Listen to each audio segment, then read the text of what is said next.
L'objectif de Lucan Green est de faire de la simulation d'économie d'énergie dans des bureaux et dans des entreprises, en particulier du secteur tertiaire.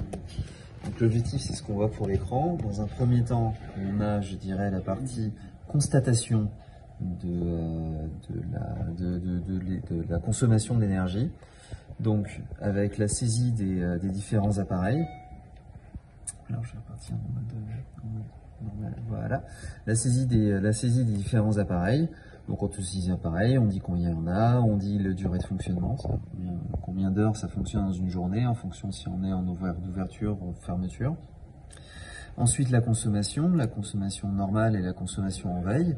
Et à partir de cela, il y a une simulation de la consommation annuelle en kilowattheure, ce que ça donne en euros d'électricité dépensée, et enfin l'équivalent en kilogrammes de CO2.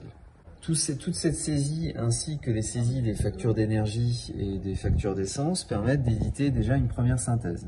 La première synthèse donne à gauche une simulation du bilan de consommation d'énergie par poste particulier. Donc par exemple ici on voit que c'est majoritairement concentré sur la bureautique, avec un petit équivalent de la consommation d'énergie indiqué ici, avec notamment, c'est un chiffre qui en général est assez marquant, qui est l'équivalent en litres d'essence.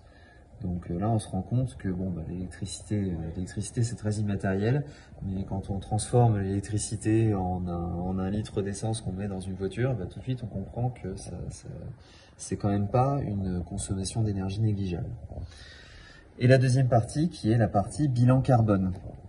Donc notre but est de proposer le bilan carbone ce qu'on appelle niveau 1 et 2, qui correspondent aux émissions directes de carbone par les entreprises. Ensuite, à partir du moment où on a obtenu cette synthèse, on peut effectuer des simulations pour pouvoir se dire, voilà, je veux mettre en place des actions.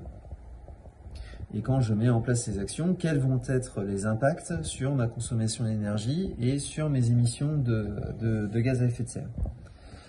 Donc la partie simulation est ici, elle permet d'effectuer comme opération, évidemment modifier les appareils.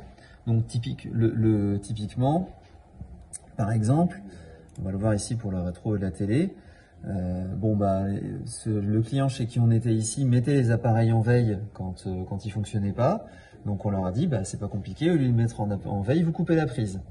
Donc du coup, la consommation en veille, on l'a mise à 0. Et l'impact, on le voit tout de suite, 121 € par an, 884 kWh, 83 kg de carbone. Tout ça juste en éteignant la télé. C'est déjà pas mal. On a également effectué donc on propose aussi de supprimer des appareils, donc toujours pareil, on le voit ici dans la simulation. Donc par exemple, on leur dit, ils avaient 2 copieurs, on leur dit, n'en gardez qu'un. Et donc ici, la suppression, on voit l'impact sur la consommation d'énergie. Autre opération qui consiste à remplacer des appareils. Donc par exemple, remplacer les lampes halogènes par des LED. Donc du coup, le lampe devient remplacée et on remplace par des LED. Et après, on va voir l'impact derrière. Donc ça, c'est une première opération. Et ensuite, ça permet d'obtenir une synthèse de notre simulation.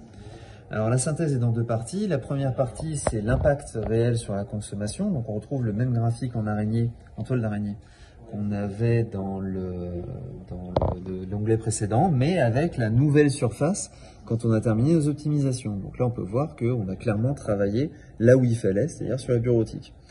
Ici, on a les consommations avec les économies que ça représente, avec toujours pareil, le kilogramme de CO2, les notions de coût de l'énergie et l'équivalent en essence, pour voir qu'on a sauvé un sacré paquet de plein en faisant ça.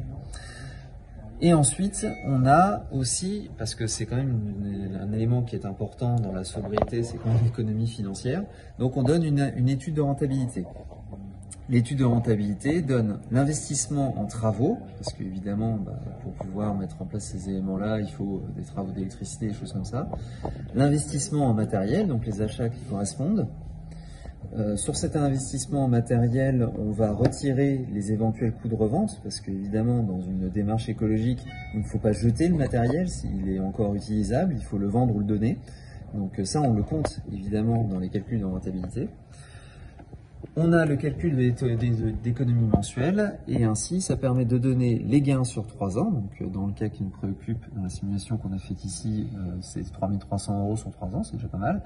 Et en combien de temps on atteint le seuil de rentabilité? C'est-à-dire en combien de temps on a réussi à rembourser le coût d'investissement.